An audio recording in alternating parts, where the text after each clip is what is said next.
Hello, my name is John, and today we'll be reading Think Obama Administration Wasn't Corrupt? Think Again. Editorial Investors Business Daily, March 21st, 2018.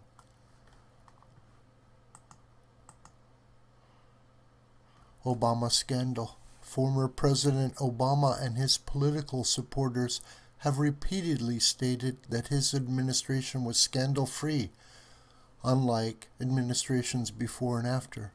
We're probably the first administration in modern history that hasn't had a major scandal in the White House, Obama himself said. A new book puts the lie to that statement. Never mind that the left-leaning big media basically ignored major scandals during the Obama years, ranging from the IRS targeting scandal and the VA's deadly waiting list for veterans to Hillary Clinton's illegal use of an unsecured, hackable homebrew server for her official duties as Secretary of State, and the Fast and Furious gun-walking program. These and others were epic scandals that the media simply ignored or downplayed. The media have contrasted Obama's supposed honesty and forthrightness with President Trump's supposed venality and political unscrupulousness, as embodied in the year-and-a-half-long Russia-Trump scandal investigation that shows few signs of letting up. But now come Peter Schweizer's new book, Secret Empires: How Our Politicians Hide Corruption and Enrich Their Families and Friends, which shows that the Obama administration and its cronies were up to their necks in questionable business deals and may even have intentionally distorted public policy to accommodate their own profit-making. The book claims Obama and his administration would deem industries either destructive to the environment or exploitative for the financial and professional gains of his friends, including industries such as coal mining, offshore drilling, cash advance companies, and for-profit colleges, wrote Catalin Carrel of the Washington Examiner. Schweizer's book, based on extensive research, says that Obama acted to regulate certain industries in such a way that the regulations lowered the value of some of the companies. These actions let two family friends profit handsomely on deals through their own investment firm. Here's how it worked. Obama buddies Marty Nesbitt, pictured here, and Harold Kirkpatrick III formed a private equity investment firm called Vistria right around the time Obama was re-elected in 2012. Nothing wrong with that, except as Schweitzer notes in his book, a curious pattern began to emerge. Obama and his administration would attack industries with government power, which led to substantially lower valuations for these companies.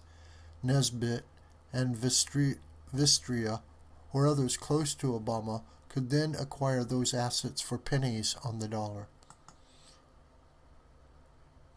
As an example, Schweitzer cites a case of for-profit higher education schools like University of Phoenix, ITT Technical Institute, and DeVry University.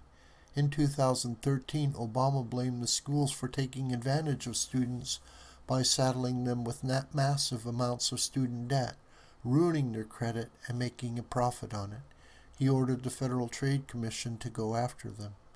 In the case of the University of Phoenix, its parent, Apollo Education Group, was suspended after a Federal Trade Commission investigation in 2015.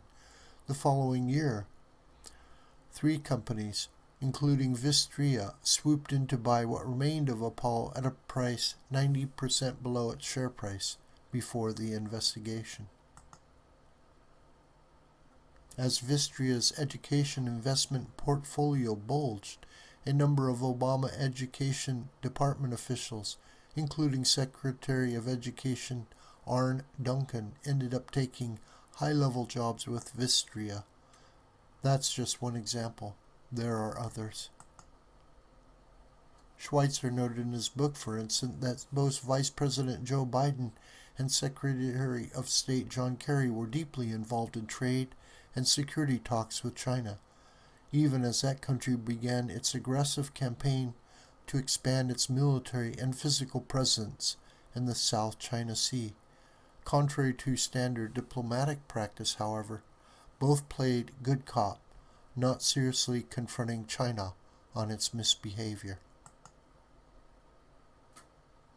Remember, Biden and Kerry were close friends from their years spent together in the Senate, so there was little surprise when Biden's son, Hunter, and Kerry's stepson, Christopher Heinz, one of the heirs to the Heinz ketchup fortune, went into business together in 2009.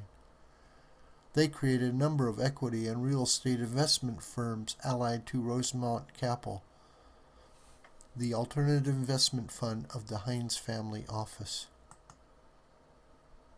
So far so good, except over the next 7 years, both Joe Biden and John Kerry negotiated sensitive and high-stakes deals with foreign governments.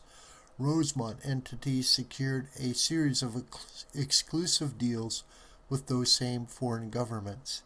In December of 2013, for instance, Biden traveled to China for talks. He brought Hunter Biden along. While there, the senior Biden soft-pedaled China's clear aggression and played up the bilateral trade partnership. 10 days after the trip concluded, China's central bank, the Bank of China, set up a $1 billion investment joint venture called Bohai Harvest RST. For the record, the RS refers to Biden's son firm, Rosemont Seneca. That's questionable enough.